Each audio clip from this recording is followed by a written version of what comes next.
When we think about cancer care, we often picture these long, drawn-out battles.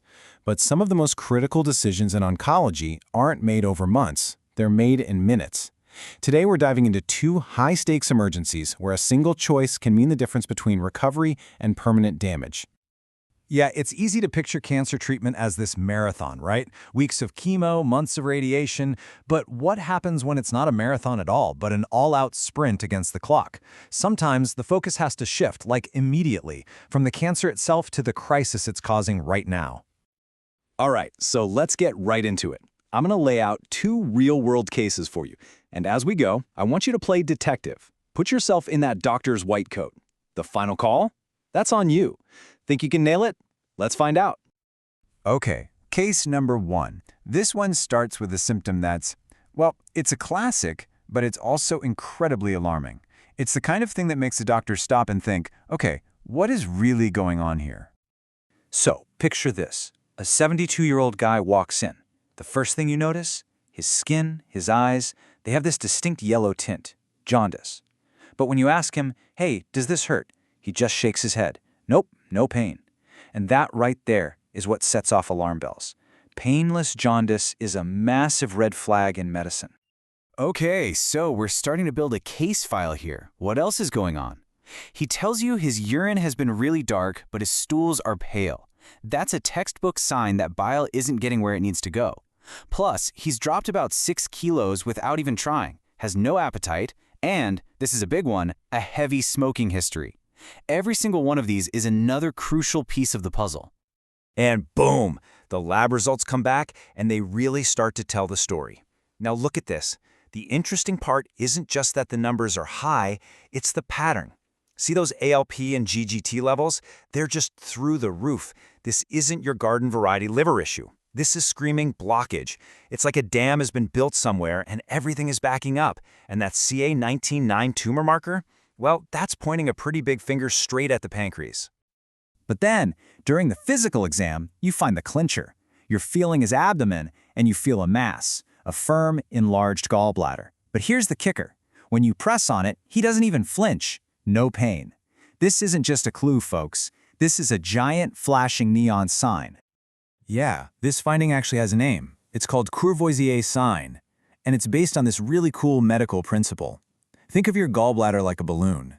If you have gallstones, which are like sharp little rocks, they cause inflammation and scarring over time. That makes the balloon wall thick and stiff, so it can't really stretch. But a tumor growing outside the duct is different. It applies a slow, steady pressure, so the balloon, the gallbladder, can stretch out and get big, but without all that painful inflammation. That's why a big, non-tender gallbladder almost always points away from gallstones and towards something else, something worse. So, you get a CT scan, and there it is, a 3.8 centimeter mass right in the head of the pancreas. It's the source of the blockage. Now here's the moment of truth. What is the single most important next step? Do you A, go for a liver biopsy, B, just start chemo, C, do a procedure called an ERCP to put in a stent, or D, rush him into a massive surgery called a Whipple? Okay, think fast. What's the call? All right, have you got your answer locked in? Let's unpack this, because the key here is understanding the #1 priority for this patient right now. And the correct answer is C, endoscopic retrograde cholangiopancreatography, or ERCP, with a stent. If you picked that one, you nailed it. The absolute priority is to relieve that dangerous blockage. So why is that the answer? This is where we hit that core principle. Stabilize first, treat second. Look, a Whipple's procedure might be the ultimate cure down the road, but right now, this patient is way too sick for that kind of massive surgery. The immediate, life-threatening problem is that biliary traffic jam. The ERCP and stent, that's like calling in a crew to clear the roadblock. It gets the bile flowing again, the jaundice comes down, and it gives the patient a fighting chance to get strong enough for the bigger battle ahead. All right, great job on that one. Let's shift gears to case number 2. And if you thought the first one was high stakes, this one has an even tighter timeline. Okay, our next patient is a 70-year-old man. We already know his history. He has prostate cancer, and unfortunately, it's already spread to his bones. He comes into the ER because a whole new set of problems just popped up, and they're developing fast. And just look at this list of symptoms. This is terrifying. We're talking severe pain in his lower back, but also weakness and numbness shooting down both of his legs. He's struggling to walk, and suddenly he can't urinate. This isn't a subtle hint. This is a 5-alarm neurological fire. The exam just confirms how bad it is. He's got what we call spastic paraparesis. Basically, significant weakness in both legs. You can tell right away that the problem isn't in his leg muscles. The problem is higher up. The main communication cable, the spinal cord, is being compromised. And this has a name: malignant spinal cord compression, or MSCC. It is one of the truest emergencies in all of oncology. A tumor is literally pressing down on his spinal cord. We're not talking about a clock ticking in hours, we're talking minutes. Every moment of delay increases the risk of permanent paralysis. An urgent MRI confirms it. You can see the tumor just squeezing the spinal cord. So, you're the doctor. What is the absolute first, most critical move? A. Rush to surgery. B. Give him a high-dose steroid. C. Start radiation. Or D. Just put in a catheter and watch him.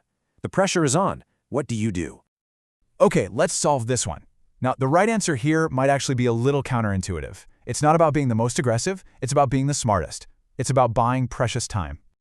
And the correct answer is B, high-dose oral dexamethasone. That's it, a powerful steroid. Before you do anything else, before surgery, before radiation, you give them steroids. So why steroids first? Well, take a look at the protocol. Step 1 is always steroids. Think about it. The tumor itself is causing the initial squeeze, sure. But that squeeze is also causing a ton of inflammation and swelling around the cord. That swelling is like a second wave of attack. High-dose steroids act like a superpowered anti-inflammatory. They rush in and reduce that swelling, which immediately relieves some of the pressure. It's a simple pill, but it can literally be the difference between a patient walking again or being in a wheelchair for life. It buys you the critical window you need to get the specialist together and plan the definitive treatment. So we've walked through two very different crises, right? A plumbing problem in the abdomen and an electrical problem in the spine. But what's the common thread? It all comes down to one simple, powerful idea. And that principle is stabilize first. In an emergency, your immediate job is not to cure the cancer. Your job is to defuse the bomb that's about to go off. For our first patient, the bomb was the blocked bile duct. For the second, it was the swelling around the spinal cord. By tackling those problems first, you're not just making the patient feel better. You're saving organ function, you're making them stronger, and you're actually paving the way for the real cancer treatment to be more successful and safer later on. So, the big takeaway here is pretty clear, right?